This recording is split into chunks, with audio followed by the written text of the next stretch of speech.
Muito bem, senhores, vamos agora para a última matéria para a prova de exame de tiro para ser CAC ou para ter posse.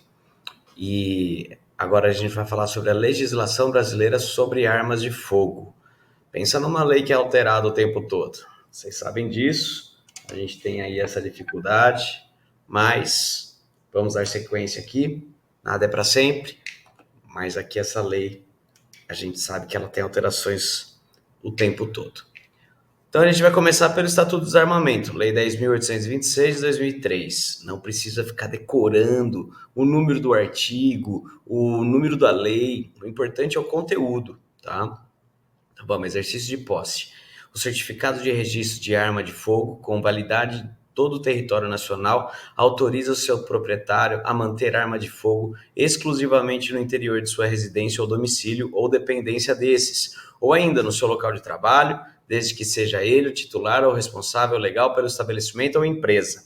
Então veja, se você tem posse, você pode ter na sua casa, né, nas dependências da casa, ou seja, no quintal, e você pode ter no seu trabalho, mas é um ou outro. Você não pode, porque tem posse, ir para o trabalho armado, tá? A não ser que você trabalhe em casa, aí dá no mesmo.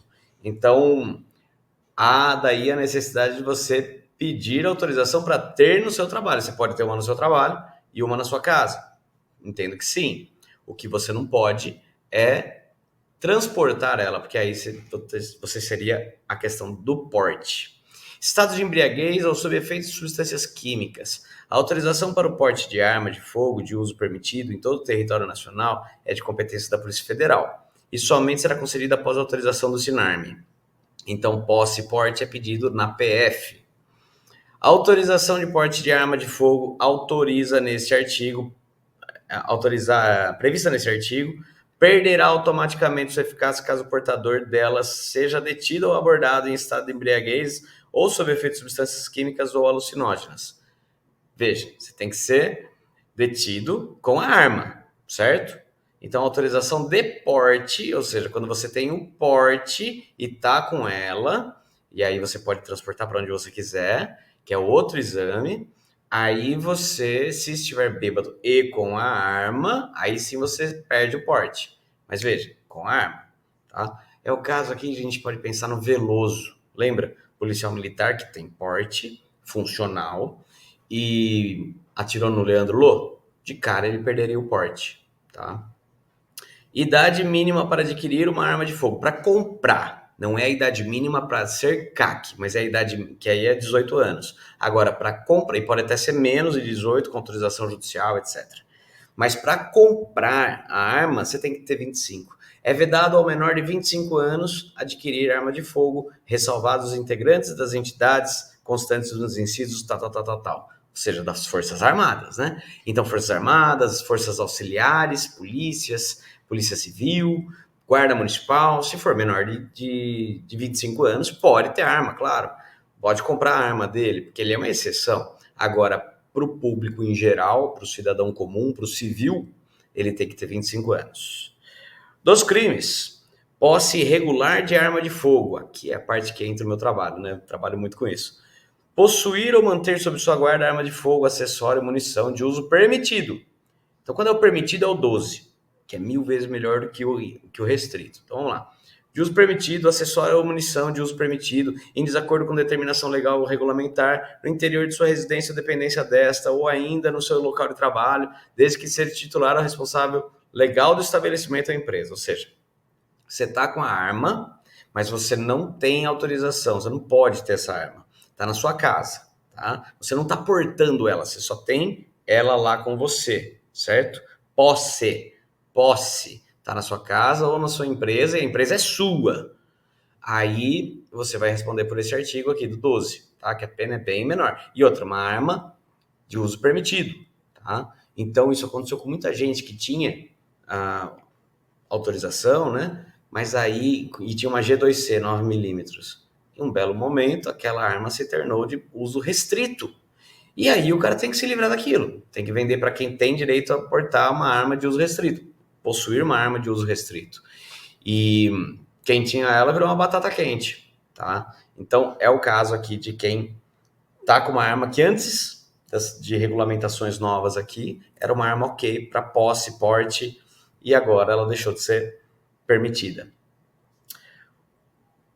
Omissão de cautela, deixar de observar as cautelas necessárias a partir para impedir que menor de 18 anos ou pessoa portadora de deficiência mental se apodere da arma de fogo, que esteja sob sua posse ou que seja de sua propriedade. Então, se você vacilar com a arma, não manter ela no local correto, local seguro, que é um cofre. Cofre que não dê para você colocar embaixo do braço e levar. É um cofre imóvel, né? Um cofre embutido em algum lugar. E aí você, se não tiver nesse lugar, você está possuindo ela do jeito errado. Está guardando ela do jeito errado. E se está guardando do jeito errado, é omissão de cautela. Tive um caso de polícia em que ela... Eu sou advogado militar também. Em que a policial, ela deixou a arma dela no veículo na frente do batalhão. O veículo foi roubado, levaram a arma dela. Omissão de cautela no armamento da polícia.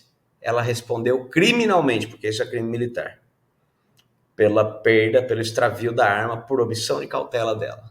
Mas, puxa, fui roubada, levaram o meu carro, na verdade foi um furto, levaram o meu carro na frente do quartel, do batalhão, absurdo furtarem ali, na frente do nariz da polícia, e além de eu perder o carro, perder minha arma, ainda sou punida criminalmente militar, é um crime militar, por isso?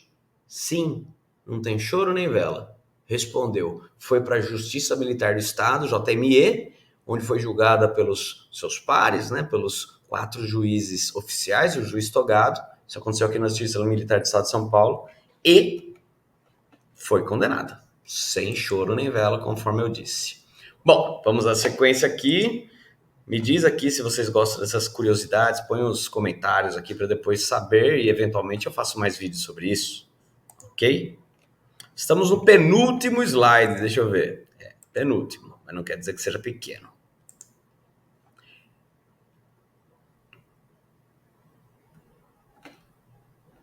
Deixa eu ver, tá certo isso? Porque... Ah, não. Tá aqui. Tem mais 3. Antepenúltimo slide, tá? Porte legal de arma de fogo. De uso permitido. Então, aqui a gente está falando da pessoa que anda com a arma de fogo, né? De uso permitido. Mas que não tem o direito para isso. Então, portar, deter, adquirir, fornecer, receber e ter em depósito, transportar, ceder, ainda que gratuitamente emprestar, remeter, empregar, manter sob guarda ou ocultar arma de fogo, acessório ou munição de uso permitido, sem autorização em desacordo com determinação legal ou regulamentar. Pessoal, olha aqui que interessante, isso para fins penais é muito relevante, para a prova talvez nem tanto, mas veja assim, o verbo, quando a gente fala em portar, porte ilegal, a gente pensa só em portar, carregar, pôr na cintura.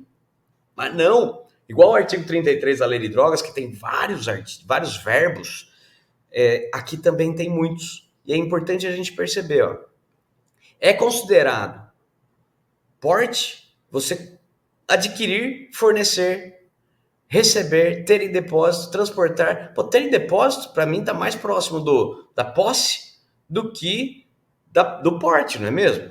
Aí é questão até axiológica, ou seja, de valores, e dá para o advogado trabalhar.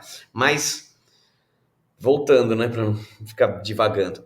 Portar, deter, adquirir, fornecer, receber, ter em depósito, transportar. Beleza, transportar, porque você está levando para um lado para o outro. Ceder. Então, pega a pessoa que entregou, ainda que gratuitamente, ou seja, entregou ou vendeu. Empregar, manter sob sua guarda, ocultar arma de fogo. Eu estou guardando, eu estou escondendo a arma de fogo aqui. Pô, escondendo para mim está mais perto da posse, porque está guardado em algum lugar. Mas é visto aqui, pode ser interpretado como porte, conforme esse artigo 14. Sem autorização em desacordo com determinação legal ou regulamentar. Veja, o sem autorização, o cara nem é CAC e está com aquilo lá guardado. Agora, em desacordo com determinação, a gente pode pensar na alteração de calibre e aí ele fica em desacordo. E aí o cara está incumbindo aqui nesse crime. Vamos lá. Disparo de arma de fogo, artigo 15. Isso é muito comum. Muito comum quando você consegue, por Deus, uma vitória no tribunal do júri, onde você fala que o cara não tentou matar. Ele atirou, não acertou, Mas na verdade ele não atirou na pessoa, ele atirou para cima, era só para assustar. Aí ele não vai responder por tentativa de homicídio. Vai desclassificar o crime, deixa de ser do tribunal do júri, passa a ser do juiz togado ali, que vai dar a sentença nesse crime aqui. Disparar uma arma de fogo ou acionar munição em lugar habitado ou em suas adjacências, em via pública ou em direção a ela, desde que essa conduta não tenha como finalidade a prática de outro crime. Ou seja, óbvio, na menor das hipóteses, na menor das possibilidades, vai entrar aqui no disparo de arma de fogo. Podendo ser mais, podendo ser uma tentativa de homicídio, se acertou homicídio ou lesão corporal dolosa e por aí vai. Ou culposa, ele não queria, ele só atirou a arma e acertou a perna do amiguinho. Então pode cair nisso. Seguindo, posse ou porte ilegal de arma de fogo de uso restrito. Agora agora inclui os dois, você viu? Porte ilegal é uma coisa, posse ilegal é uma coisa, a omissão de cautela é outra coisa, disparo de arma de fogo é aquela ação de atirar a ermo aí, mas num local habitado, e por fim a gente chega aqui na posse ou porte ilegal de arma de uso restrito. Aqui a gente engloba todo mundo, só muda a questão de que essa arma é uma arma com mais restrições, com mais cautela, com mais observações, com mais perigo, poderemos assim dizer, que as armas de uso permitido. Aliás, qual que é a diferença? Eram os joules, volta na aula passada, lembra lá, 16.2, né? Como que é? 1620 joules ou 1.200 libras-pé, certo? Então, voltando aqui. Possuir, reter, portar, adquirir, fornecer, receber, ter em depósito, transportar, ceder, ainda que gratuitamente, emprestar, remeter, empregar, manter sob sua guarda ou ocultar arma de fogo, acessório ou munição de uso restrito, sem autorização em desacordo com determinação legal ou regulamentar. Aqui, como que a gente fala? Aqui o rabo do porco entorta, torce. Aqui é que atrapalha bem a vida do cidadão. Porque aqui é inafiançável, o cara vai preso e vai demorar para sair, tá? É complicado. Então, se você... Não estou falando isso, tá? Mas assim, no menor, se o cara vai cometer um erro, que não seja um erro pior ainda. Se ele vai andar com uma arma e ele não tem, ele está sem autorização, em desacordo com determinação legal, regulamentar, na hora que o meu cliente cai com isso, eu falo assim, Deus, por favor, que seja uma arma de uso permitido. Seja um 38, né, um 380, porque se for uma 9mm, ele vai cair no artigo 16, e aí não tem choro, tá? Então vai ficar muito mais difícil para o advogado. Bom, daqui a pouco a gente volta aqui para este outro artigo. Eu só vou ver quanto tempo já temos de vídeo. Temos 13, a gente vai voltar nesse mesmo vídeo. Decreto 11.615 de 2023, o decreto desarmamentista. Ou seja, esse é aquele famoso, temerário, né, que todo mundo se lascou. Vamos lá, artigo 15. A aquisição de arma de fogo de uso permitido dependerá de autorização prévia da Polícia Federal e o interessado deverá ter no mínimo 25 anos de idade. Repetiu. Apresentar documentação de identificação pessoal. Básico, né? Comprovar a efetiva necessidade de posse ou porte de arma de fogo. É aqui que pega, pessoal. Porque como é que você vai comprovar efetiva necessidade? Sempre as pessoas falam, qualquer pessoa pode tirar posse ou porte. É? Então prova agora a efetiva necessidade. Porque antes não era necessário para posse. A comprovação, bastava uma declaração. Agora você precisa comprovar a efetiva necessidade. Você tem que ter boletim de ocorrência, de ameaça que você sofreu, tem que demonstrar que a sua profissão é muito perigosa. Por exemplo, eu sou advogado criminalista. A constância de advogados criminalistas sendo mortos no país é aterrorizante. E, de repente, ir por esse lado, mostrar de forma da profissão. Ou então, onde eu moro, é chácara e tem muita gente que é assaltado aqui, comprova com boletim de ocorrência esses assaltos que já aconteceram nos seus vizinhos. Várias formas aqui Em cada caso teria que ser estudado e pensado, tá? Mas é cada vez mais difícil. Comprovar a idoneidade e inexistência de inquérito policial ou processo criminal por meio de certidões de antecedentes criminais na Justiça Federal, Estadual, Distrital, Militar e Eleitoral. Isso aqui você consegue de forma até eletrônica, tá? É muito tranquilo. Qualquer advogado pode te ajudar, ou você mesmo fuçando aí nos sites de cada um desses institutos você consegue. Apresentar documento comprobatório de ocupação lícita e residência certa. Veja, você precisa provar 5 anos de residência. Lógico, não precisa ser no mesmo lugar, não quer dizer que se você mudou, você não pode mais tirar, né, ter aí os seus direitos, mas você precisa mostrar onde você morou nos últimos 5 anos. Basta um comprovante de 1 mês por ano, tá? Comprovar a capacidade técnica para o manuseio de arma de fogo na forma prevista no parágrafo 5º, ou seja, a prova técnica que você vai fazer. Comprovar a aptidão psicológica para o manuseio da arma de fogo, atestado em laudo conclusivo, fornecido por psicólogo do quadro de Polícia Federal ou estar credenciado. É o laudo que vai demonstrar, esse aqui é o meu, vai dizer laudo psicológico, identificação da clínica, identificação do avaliado. O candidato acima foi submetido à avaliação psicológica sendo considerado apto ao manuseio da arma de fogo. E ele tem que ter sido feito em pouco tempo, tá? Claro que agora, nessa época do Covid, postergaram alguns para 2 anos, mas basicamente vale 1 ano. Apresentar declaração de que sua residência... Peraí, vamos lá. Apresentar declaração de que sua residência possui cofre ou lugar seguro com tranca para armazenamento das armas de fogo desmuniciadas, de que seja proprietário e que adotará as medidas necessárias para impedir que o menor de 18 anos ou pessoa civilmente incapaz se apodere da arma de fogo sob sua posse ou sua propriedade, observado o artigo 13 da Lei do Estatuto dos Armamentos, que é aquela que a gente falou da omissão de cautela. Veja aqui, ó, apresentar declaração. Eu preciso levar a polícia lá em casa para mostrar que isso é, né, Polícia Federal vai lá em casa? Não, é sua declaração. Porém, se eles quiserem fazer essa vigilância, quiserem fazer essa averiguação, eles podem.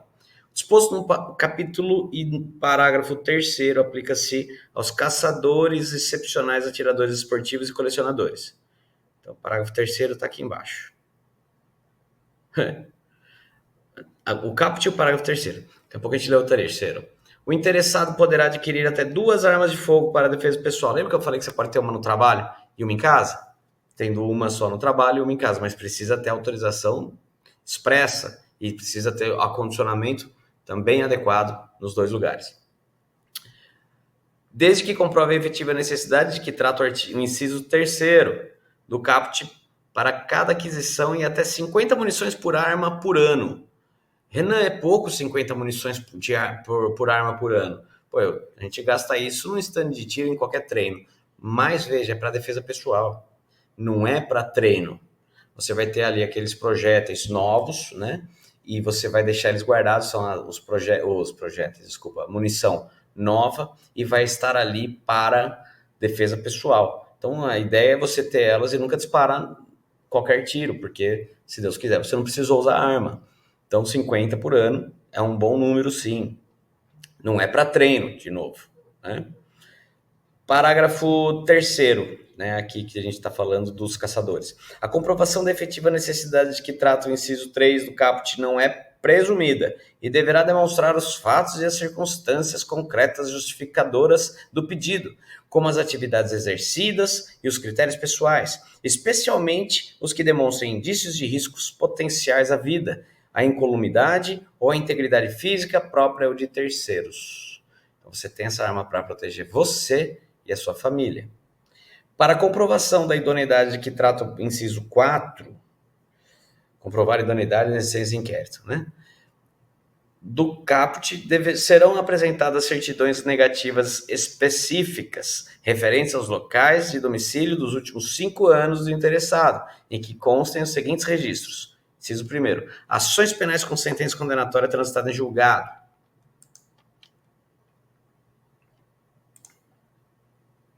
É que eu amplio aqui para poder enxergar um pouquinho melhor, tá? Por isso que eu demoro um pouquinho para continuar.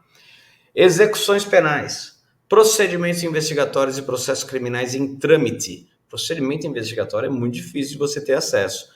Só vai ter acesso depois que ele já está concluído, porque senão você, por exemplo, descobri que meu telefone está grampeado. É óbvio que você não vai saber disso, porque senão você para de usar aquele telefone. Então, só vai saber procedimento investigatório quando ele tem um corpo maior, tá? Mas processos criminais em trâmite, basta colocar seu nome ali e vai aparecer, a não ser que seja um processo criminal que corre em segredo de justiça. Por exemplo, um caso de abuso sexual de um menor, né? De uma adolescente de 14 anos, menor, já vai se lascar, tá bom? E vai ficar com segredo de justiça. E não vai aparecer quando você colocar seu nome. Ou você pediu o segredo de justiça. O comprovante de capacitação técnica que se refere ao inciso 6 do caput será expedido por instrutor de armamento credenciado na Polícia Federal e atestará 1. Conhecimento da conceituação e das normas de segurança pertinentes à arma de fogo. Conhecimento básico dos componentes e das partes da arma de fogo. É o que a gente passou a ensinar aqui, né? Nessas aulas que a gente fez. E habilidade de uso de arma de fogo demonstrada pelo interessado em avaliação realizada por instrutor de armamento de tiro credenciado pela Polícia Federal. É o caso do nosso amigo Nicolai, que inclusive concedeu esse material para nós aqui para o nosso estudo. Aquisição de armas de fogo para caça excepcional, tiro esportivo ou colecionador. A aquisição de arma de fogo para a prática de caça excepcional, tiro esportivo ou colecionador observará os requisitos estabelecidos no decreto e dependerá de apresentação de CR pelo interessado. O CRAF, resultante de aquisição de que trata o CAPT, vinculará o uso da arma de fogo exclusivamente à prática da atividade a qual foi apostilada no CR, conforme apresentado ao Comando do Exército como requisitado para expedição de autorização de aquisição. É muito importante que não confunda. Você que é CAC, você não tem posse. Você tem a permissão de estar com aquela arma, de ter comprado aquela arma para a prática de tiro esportivo. Então, veja, muita gente confunde, é parecido, mas não é, tá? É igual, só muda a diferença. Se você tem a posse, ela é para defesa pessoal. Se você tem CAC, você tem uma arma para tiro. Se você usar sua arma para tiro de CAC para se defender, meu amigo, eu sou Renan, eu sou advogado e eu digo que você tem todo o direito de usar. Você tem direito de usar o que precisar. Seja um pedestal, seja o seu celular, seja um copo de isopor, seja a sua faixa preta de jiu-jitsu. Aqui tem meu diploma de faixa preta, esse ano eu faço 10 anos de faixa preta. Seja, eu bugando tudo, seja a arma que você tem em acesso. Poxa, se você só tem isso e se você tem isso, você pode usar para se defender. Eu não vou porque na verdade é uma permissão. Mas de novo, a gente está aqui para falar as coisas que vão cair na prova e não os valores que a gente tem. Eu entendo assim e ensino, mas não quer dizer que você possa estar na prova lá. A gente tem que ter isso muito bem claro, muito bem distinto uma coisa da outra. Bom,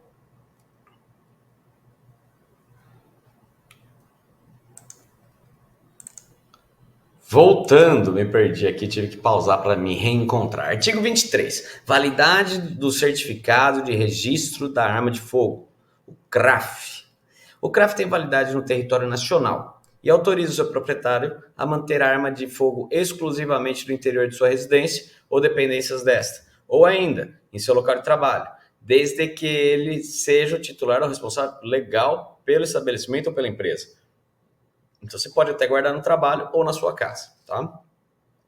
Para fins do disposto no caput, considera-se interior da residência ou dependências desta, toda a extensão da área particular registrada no imóvel, edificada ou não, em que resida o titular do registro, inclusive quando se tratar de imóvel rural. É o que eu falei, pode ser no quintal, pode ser lá dentro, pode ser no seu quarto, pode ser dentro do banheiro, pode ser no terraço, na cobertura, tanto faz. É muito parecido também com a posse, né? Quando a gente falou aqui nos artigos anteriores. 2. Interior do local de trabalho. Toda extensão da área particular registrada no imóvel edificado que não esteja instalada na pessoa jurídica, em que esteja instalada a pessoa jurídica registrada com sua sede ou filial. Veja, o meu escritório fica em Americana, ele é meu, a sala aqui é minha, eu posso colocar em onde eu quiser na minha sala. Tá registrado, CNPJ aqui, tudo bonitinho. 3. Titular do estabelecimento da empresa, aquele indicado em seu instrumento de constituição. Quem que é o titular? Aquele que está no CNPJ. Só você, aquele do CNPJ, né, ou se for vários sócios, né, do quadro social da empresa, que pode ter a arma. Eu sou gerente. Você não pode ter a arma no trabalho pelo CRAF, tá? 4. Responsável legal pelo estabelecimento ou pela empresa, aquele designado em contrato individual de trabalho com poderes de gerência. Acabei de falar que o gerente não pode. Se ele tivesse contratinho aqui, ele pode, tá? O vendedor não pode, o gerentão, se tiver contrato dizendo que ele é gerente, pode. 24. O CRAF terá o seguinte prazo de validade. Inciso 1º, 3 anos para o CRAF, concedido a colecionador, atirador, desportivo ou caçador excepcional. 2. 5 anos para CRAF, concedido para fins de posse de arma de fogo, caça e subsistência. Caça de subsistência. Posse de arma de fogo ou de caça. 5 anos para CRAF concedido à empresa de segurança privada. Prazo indeterminado para CRAF, integrantes da ativa das instituições que se referem ao inciso 4 do parágrafo 1º do artigo 7º. Deve falar lá dos Forças Armadas, né, auxiliares. Então, eles são indeterminados. Então, o atirador é o que menos tem tempo aqui, né? 3 anos. Tem que ficar renovando seu CRAF. Renovação do certificado... Não, acabei de falar renovação, né? Renovação do certificado de registro de arma de fogo. O titular do CRAF iniciará o procedimento de renovação da validade do certificado antes da expiração do prazo estabelecido no artigo 24. Antes de lhe dar os 3 anos, senhor atirador, o senhor já tem que dar início no procedimento de renovação. Sob pena de ficar irregular. Sob pena de ter posse de uma arma irregular. E aí, mesmo que de uso permitido. E você vai cometer crime. No procedimento de renovação da validade, o interessado deverá cumprir os requisitos estabelecidos no inciso 3 a 7 do artigo 15. É o que a gente falou lá em cima, lembra? Sobre demonstrar todos os documentos de novo, tá? A inobservância ao disposto no caput poderá acarretar a cassação do CRAF. Se você não...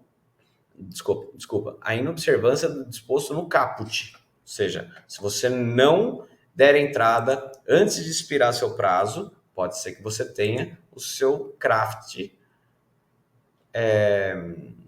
cassado. Tá? Aí você perde.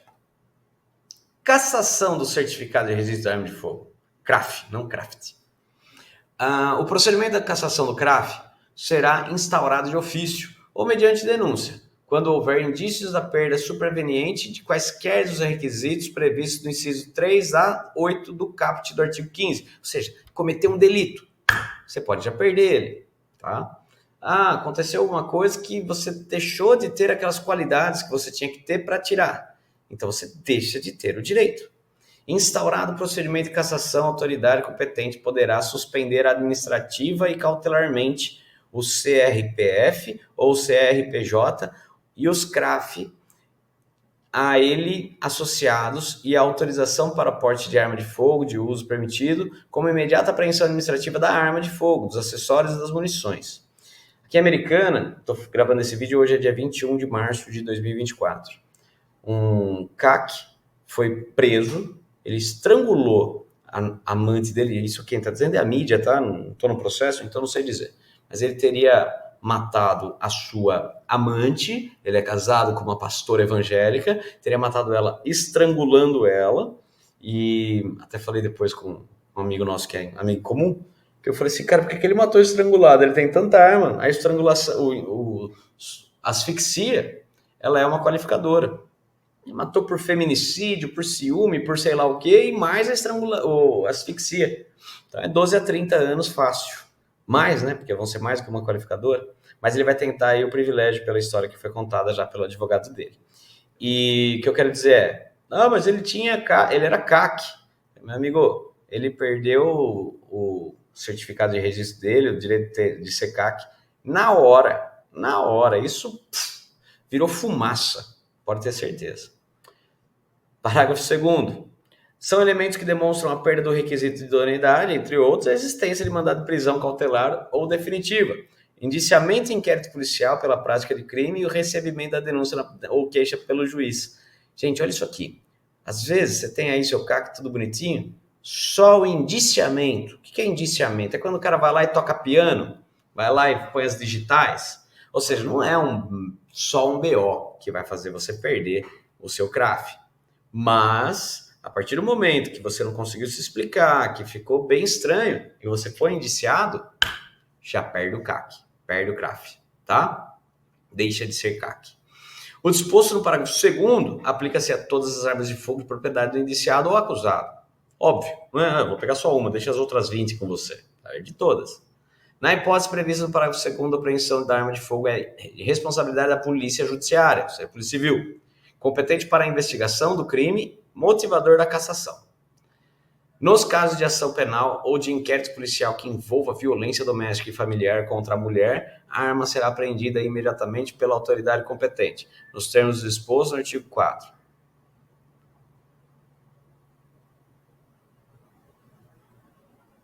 Ué, tanto faz. Foi um artigo aqui, perfumaria, né? É óbvio, se qualquer crime que já implique no indiciamento vai ser o suficiente, agora, ação penal, inquérito policial que envolva violência doméstica. Então, quer dizer que a violência doméstica não precisa nem de indiciamento? Talvez seja isso, né? Então, se for violência doméstica, nem indiciamento precisa. E logo a arma já vai ser apreendida e pronto. É o que dá para entender daqui. Tá? Então, voltando, se é um crime comum, precisa ter, no mínimo, um indiciamento, para depois perder o CRAF. Agora, se for violência contra a mulher, se a sua mulher fizer um BO contra você, falar que você está falando alto com ela e você causou uma violência psicológica, sem diminuir, tá? Violência patrimonial, violência... Nossa, tem vários tipos de violência que não são crime, mas que servem para fazer um boletim de ocorrência, serve até para medida protetiva. Basta, então, para que você perca seu CRAF. Pode acreditar. Concessão de certificado de registro para pessoa física e atirador desportivo. Para a concessão do CR pelo Comando do Exército, o interessado deverá estar filiado a entidades de tiro desportivo e comprometer-se a comprovar, no mínimo, por calibre registrado, 8 treinamentos por competições em clube de tiro em eventos distintos a cada 12 meses, para o atirador de nível 1.